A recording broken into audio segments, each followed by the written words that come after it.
Fairy Glow TV, Part 4, The Rose Valley and the Root of the Shadow.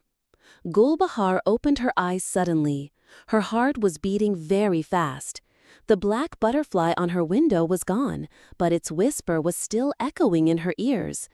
Every shadow has a root, and that root is still breathing under the ground. She took a deep breath. If it's true, then my work is not over yet, she said to herself. Next morning, Gulbahar went straight to the old banyan tree. Is the danger really gone? She asked. The tree's voice came slowly. No, child, the Shadow Queen was only the face. The root of darkness still lives, hidden, deep. Gulbahar remembered the truth lamp. She ran to the flower temple where the lamp was kept. But what she saw made her eyes go wide. The golden flame had turned blue, and suddenly it vanished. Now Gulbahar knew the real danger was still hiding, deeper than before.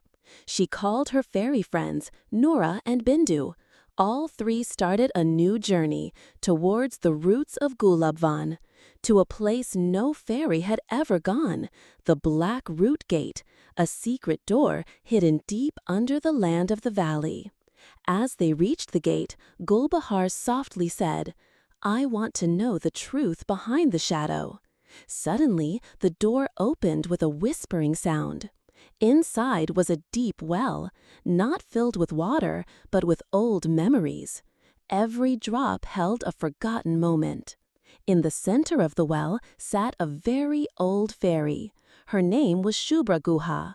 Her eyes were closed and dark vines were wrapped around her.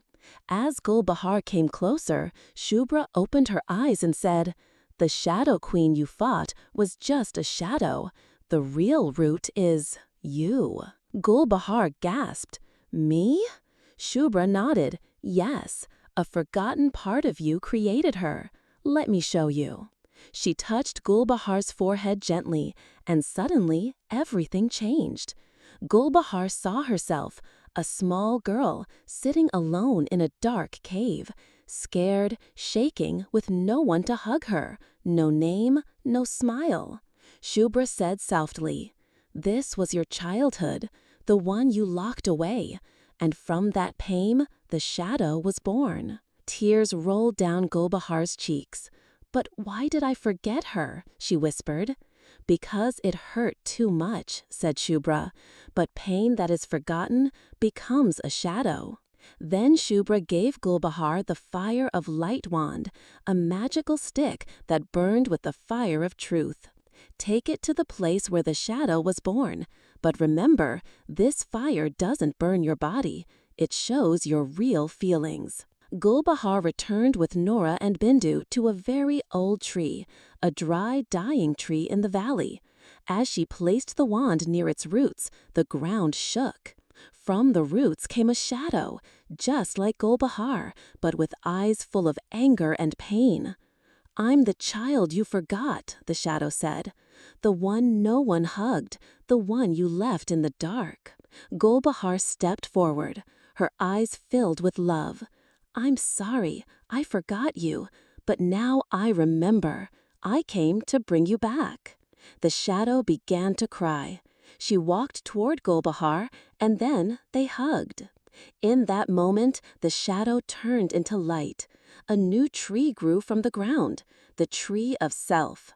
It had no color, but whoever touched it saw their true self.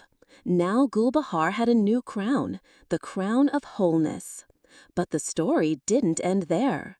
That night, while Gulbahar was sitting quietly in the temple, a flying letter came through the window.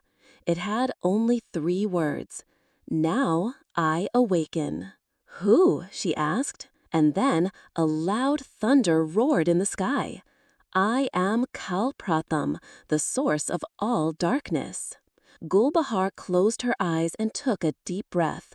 A bigger battle was coming, not outside, but inside the soul. Coming soon in Part 5, will Gulbahar defeat Kaalpratham, or is this the real beginning? If you liked this story, please like, subscribe, and press the bell icon for the next story.